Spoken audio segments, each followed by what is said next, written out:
नमस्कार दोस्तों, स्वागत है आपका हमारे यूट्यूब चैनल पर। आज हम देखेंगे बीएससी इन आईटी इस कोर्स के बारे में जानकारी। इसके बारे में मैं आपको जानकारी दूंगा बीएससी इन इंफॉर्मेशन टेक्नोलॉजी।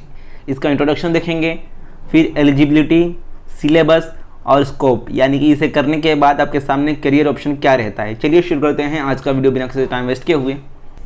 तो आइए सबसे पहले जानते हैं कि आईटी होता क्या है। आईटी शॉर्ट फॉर्म है इंफॉर्मेशन टेक्नोलॉजी का।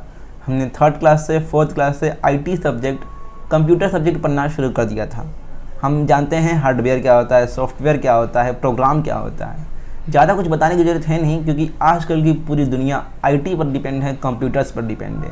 चलिए आगे देखते हैं, वाई बीएससी आईटी, आपको बीएससी आईटी करना क्यों चाहिए। तो सबसे पहला है you will earn good money. आप इसे करने के बाद एक अच्छी खासी इनकम कर सकते हो। देखो, जैसा कि हम जानते हैं आजकल की इस दुनिया में चारों तरफ artificial intelligence, program, software, computer, इसका बोलबाला है। चारों तरफ इस दुनिया में आईटी सेक्टर एक उभर रहा है। इंडिया की बात करें तो इंडिया में बेंगलोर जैसे शहर इंडिया का सिलिकॉन वैली जाना जाता है, आईटी हब के लिए फेमस है।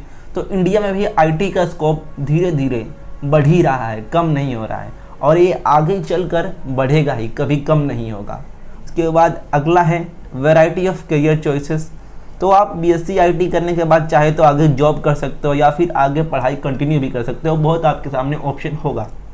उसके बाद अगला है you can see what you are studying, यानी कि आपने जो पढ़ा इन 3 सालों में बीएससी आईटी के दौरान, आप उसे अपने सामने, अपनी आंखों के सामने देख सकते हो कि क्या होता है प्रोग्राम, आर्टिफिशियल इंटेलिजेंस का दुनिया। उसके बाद है फ्लेक्सिबल वर्क स्टाइल, यानी कि आपको ज़्यादा मेहनत वाला काम करना नहीं होता है।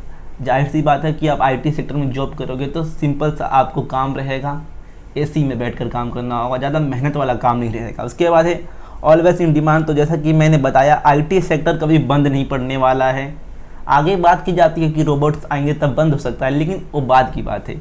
अभी फ़िलहाल आईटी सेक्टर बढ़ते ही जा रहा है, बढ़ते ही जा रहा है। इंडिया में तो बहुत ज़्यादा ग्रो कर रहा है। आगे देखते हैं, अब बात करते हैं एलिजिबिलिटी के बारे में, यानी कि आपकी क्वालिफ़िकेशन क्या होनी चाहिए बीएससी आईटी करने के लिए।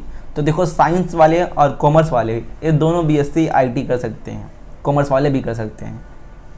सबसे पहले आपका जो मैथ है एक कंपलसरी सब्जेक्ट होना चाहिए 11th-12th में। कॉमर्स वालों के लिए भी मैथ कंपलसरी सब्जेक्ट होना चाहिए। दूसरा है मिनिमम परसेंटेज, यानी कि कम से कम कितना परसेंटेज होना चाहिए।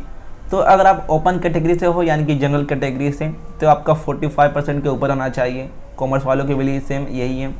उसके बाद अगर आपका रिजर्व कैटेगरी है, यानी कि SC, ST, VJT, NT वो सब है, तो 40%, 40% के ऊपर होना चाहिए, सेम कॉमर्स वालों के लिए भी। उसके बाद तीसरा ये वाला जो क्राइटेरिया है वो बहुत इंपॉर्टेंट है, ज़रा ध्यान से देखना। All 12 subjects will be clear in 1 attempt, यानी कि आपने 12th एक बार में ही पास किया होना चाहिए। और MCVC वाले जिन्होंने कंप्यूटर साइंस में किया था वो भी कर सकते हैं बीएससी इन आईटी। चलिए आगे देखते हैं सिलेबस कवरेज। तो सिलेबस क्या रहेगा आपका, ये देख लो। 3 साल का होगा बीएससी आईटी, 1 साल में 2 सेमेस्टर होता है, यानी कि 3 साल में टोटल 6 सेमेस्टर। सेमेस्टर 1 में आपको पढ़ना होगा imperative programming, digital electronics, operating system, discrete mathematics, communication skill. Semester 2 में object oriented programming, micro processor architecture, web programming, numerical and statistical method, green computing. Semester 3 में Python programming, data structure, computer network, database management system, applied mathematics. और इसी तरह semester 4, 5 और 6 में कौन कौन से सब्जेक्ट हैं, क्या सिलेबस है, आप देख सकते हो।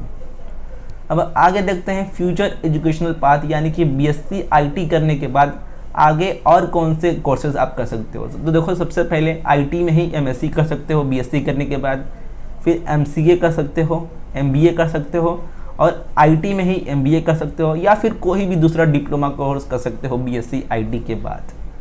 आगे देख लेते हैं गाइस। वीडियो में आगे बढ़ने से पहले एक बहुत ही बढ़िया एप्लीकेशन के बारे में आपको बताना चाहता हूँ, जो कि आपके लिए यूजफुल साबित हो सकता है। यहाँ पर आप अपने क्वेश्चन, जो भी आपका डाउट हो या फिर किसी कंसेप्ट से रिलेटेड सवाल हो, बोर्ड का हो, JEE, नीट, किसका भी सवाल हो पूछ सकते हो। इस एप्लीकेशन का नाम है फ्लियो।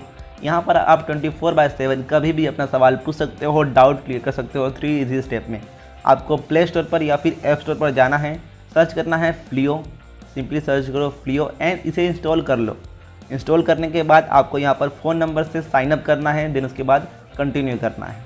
उसके बाद आपका 3rd स्टेप आता है, जो भी आपका सवाल है उसका फ़ोटो क्लिक करो, यहाँ पर अपलोड करो, आपका उसका आंसर 60 सेकंड में मिल जाएगा आपको उसका आंसर।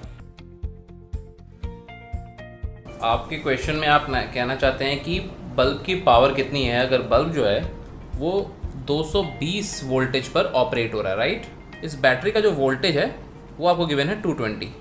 तो ये आपको सिंपल रिलेशन हो गया यहाँ पर। अब अगर कोई आपको और डाउट है तो आप बताइए। No sir, thank you. तो देखा ना आपने कितनी आसानी से आपका यहाँ पर डाउट क्लियर हो सकता है, आपका सवाल जो भी हो वो क्लियर हो सकता है। इसलिए इसे डाउनलोड कर लीजिए, अभी लिंक डिस्क्रिप्शन में है डाउनलोड करने के लिए, आप चेक कर लीजिएगा एक बार। Career as an IT professional, यानी कि आप BSc IT करने के बाद क्या क्या बन सकते हो, आप अपना कैरियर कहाँ कर सकते हो। तो सबसे पहला है डाटा साइंटिस्ट बन सकते हो, या फिर IT consultant, cloud architect, computer forensic, health IT specialist, mobile application developer, web developer, software engineer, IT vendor manager, geospatial professional, या फिर डाटा मॉड्यूलर। और भी बहुत सारे ऐसे कैरियर ऑप्शन हैं जो आप BSc IT करने के बाद कर सकते हो, आप उसकी जानकारी नेट से निकाल सकते हो। लेकिन ये जो मेन है कैरियर ऑप्शन BSc IT के बाद, वो मैंने आपको यहाँ पर बताया। तो बस गाइस, यही था आज का वीडियो। आई होप आपको अच्छा लगा होगा। अगर अच्छा लगा हो तो इस वीडियो को लाइक कर दीजिएगा एंड दोस्तों के साथ भी शेयर कीजिएगा। मिलते हैं अगले किसी वीडियो में। धन्यवाद वीडियो पूरा देखने के लिए।